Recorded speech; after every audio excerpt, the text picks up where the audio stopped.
اعوذ باللہ من الشیطان الرجیم سورۃ الزمر آیت نمبر 64 بسم اللہ الرحمن الرحیم قل افغیر اللہ تأمرونی اعبد ایھا الجاہلون کہہ دیجئے پھر کیا تم مجھے غیر اللہ کے بارے حکم دیتے ہو کہ میں ان کی عبادت کروں اے جاہلو وَلَقَدْ أُوحِيَ إِلَيْكَ وَإِلَى الَّذِينَ مِن قَبْلِكَ اور بلا شبہ یقیناً آپ کی طرف وحی کی گئی اور ان لوگوں کی طرف جو آپ سے پہلے تھے لَإِنْ أَشْرَكْتَ کہ اگر تم شریک ٹھہراؤ لَيَحْبَطَنَّ عَمَلُكَ تو آپ کے سارے عمل برباد ہو جائیں گے، ضائع ہو جائیں گے وَلَتَكُونَنَّ مِنَ الْخَاسِرِينَ اور آپ ضرور بے ضرور خسارہ اٹھانے والوں میں سے ہو جائیں گے۔ بَلِ اللَّهَ فَاعْبُدْ بلکہ اللہ ہی کی عبادت کیجئے وَكُن مِّنَ الشَّاكِرِينَ اور شکر کرنے والوں میں سے ہو جائیے۔ وَمَنْ قَدَرُ اللَّهَ حَقَّ قَدْرِهِ اور انہوں نے اللہ کی قدر نہیں کی جو اس کی قدر کا حق تھا۔ وَالْأَرْضُ جَمِيعًا قَبْضَتُهُ يَوْمَ الْقِيَامَةِ حالانکہ زمین ساری قیامت کے دن اس کی مٹھی میں ہوگی۔ وَالسَّمَاوَاتُ مَطْوِيَّاتٌ بِيَمِينِهِ اور آسمان اس کے دائیں ہاتھ میں لپیٹے ہوئے ہوں گے۔ سبحانہ وہ پاک ہے، وتعالی اور بہت بلند ہے، عما یشرکون ہر اس چیز سے جو وہ شریک بنا رہے ہیں۔ ونفخ فی الصور اور سور میں پھونکا جائے گا، فصعق من فی السماوات ومن فی الارض الا من شاء اللہ تو جو لوگ آسمانوں میں اور جو زمین میں ہوں گے مر کر گر جائیں گے مگر جسے اللہ نے چاہا۔ ثم نفخ فیہ اخری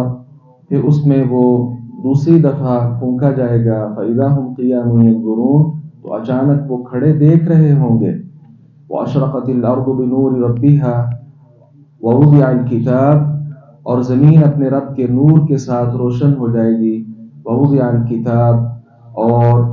لکھا ہوا سامنے رکھا جائے گا۔ وجیء بالنبیین والشہداء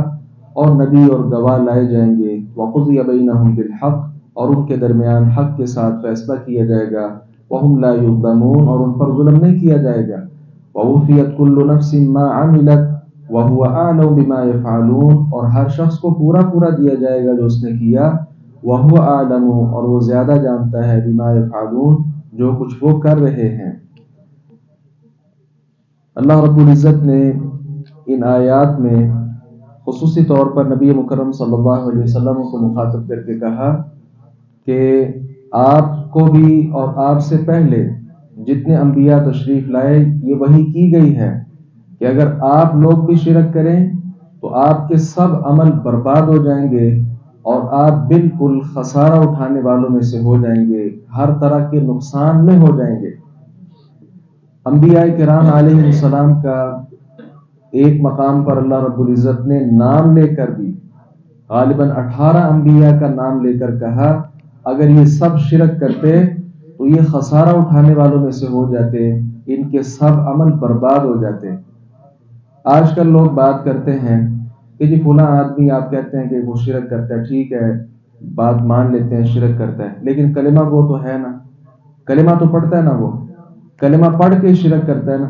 یہ کس قدر غلط بات ہے۔ شرک ہے وہ کلمہ پڑھ کے کیا جائے یا کلمہ پڑھے بغیر کیا جائے۔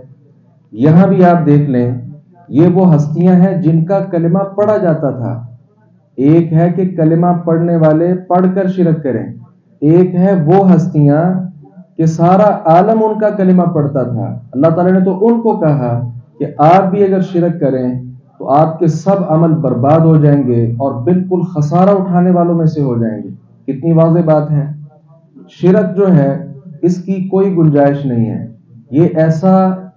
بڑا گناہ ہے کہ اللہ رب العزت نے فرمایا میرا یہ طریقہ ہے، میری یہ سنت ہے، ان اللہ لا یغفر ان یشرک بہ جو اللہ کے ساتھ شرک کرے گا اس کو بخشا نہیں جائے گا، معاف نہیں کیا جائے گا۔ اس قدر زیادہ نحوست ہے اس کی۔ یہاں ایک سوال پیدا ہوتا ہے کہ انبیاء کرام علیہ السلام تو اللہ رب العزت کے حکموں کے تابع ہوا کرتے ہیں، تو پھر اللہ رب العزت نے ایسی بات کیوں فرمائی؟ بات بالکل واضح ہے کہ انبیاء کرام علیہ السلام کے ساتھ اللہ رب العزت نے شرک کا تذکرہ اس لیے کیا تاکہ شرک کی جو شامت ہے، اس کی جو نحوست ہے، اس کو برملا بیان کر دیا جائے کہ اگر یہ نبی باوجود ہے کہ اللہ رب العزت کے یہ پسندیدہ اور چنیدہ لوگ ہیں، لیکن شرک اس قدر زیادہ نحوست والی چیز ہے کہ اگر یہ لوگ بھی شرک کریں تو اللہ رب العزت ان کے عمل بھی برباد کر دے۔ تو جب اللہ تعالیٰ اپنے نبیوں کے ساتھ یعنی نبیوں میں شرک کو برداشت نہیں کرتا تو نبیوں کے علاوہ عام جو لوگ ہیں وہ شرک کریں، اللہ رب العزت کی کیسے برداشت کر سکتا ہے؟ اس کے ساتھ ہی اللہ رب العزت نے قیامت کا یہاں پہ تذکرہ کیا،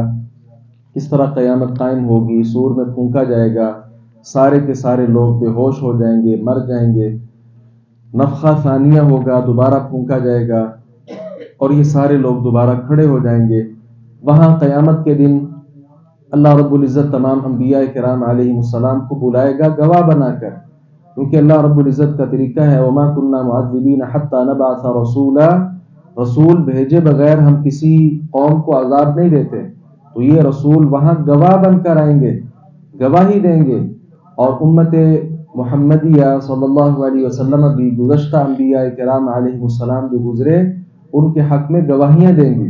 اصل میں انبیاء آئیں گے اور بعض لوگ کہیں گے کہ انہوں نے ہم تک پیغام نہیں پہنچایا تھا، تو پھر بعد والے لوگ، اور بالخصوص یہ خاصہ ہے امت محمدیہ کا، کہ یہ گواہی دے گی گزشتہ انبیاء کے حق میں کہ نہیں یہ نبی حق تھے، موسیٰ برحق تھے، عیسیٰ برحق تھے، فلاں فلاں پیغمبر برحق تھے، انہوں نے دعوت آ کر دی تھی، یہ ان کی قوم ہی ایسی بری تھی، ایسی نالائق تھی کہ جنہوں نے اس پیغمبر کی دعوت کو قبول نہیں کیا۔ تو یہ بطور گواہ اللہ رب العزت انبیاء کرام علیہ السلام کو وہاں بلائے گا، اور آخر میں یہاں اللہ تعالیٰ نے کہا کہ جو جان نے جو کیا تھا اس کو وہی ملے گا۔ ایسا نہیں ہو سکتا کہ ایک آدمی دنیا میں تو بڑا نیک صالح رہا، قیامت کے دن اللہ تعالیٰ اس کو اجر دے ہی نہ، یہ سوال ہی پیدا نہیں ہوتا،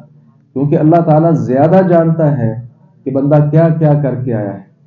اور اس کے باوجود اللہ رب العزت نے ملائکہ ہر انسان کے ساتھ رکھے ہیں جو لکھتے ہیں، ایک ایک بات لکھتے ہیں، اور اس وقت انسان وہاں وہ اپنا نامہ اعمال دیکھ کر کہے گا کہ ہائے افسوس، انہوں نے تو کوئی چھوٹی بڑی کوئی چیز چھوڑی نہیں ہے، سب کچھ اندر درج کر دی ہے۔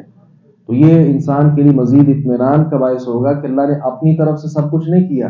بلکہ میرے ساتھ یہ ملائکہ موجود تھے جو سب کچھ لکھتے رہے ہیں، اور وہ لکھا ہوا اس انسان کے سامنے آ جائے گا۔ اس لیے ہر انسان کو چاہیے وہ اپنی دنیا بہتر سے بہتر بنانے کی کوشش کرے۔ اللہ تعالیٰ سے دعا ہے باری تعالیٰ حق بات کو سمجھنے اور اس پر عمل پیرا ہونے کی توفیق عطا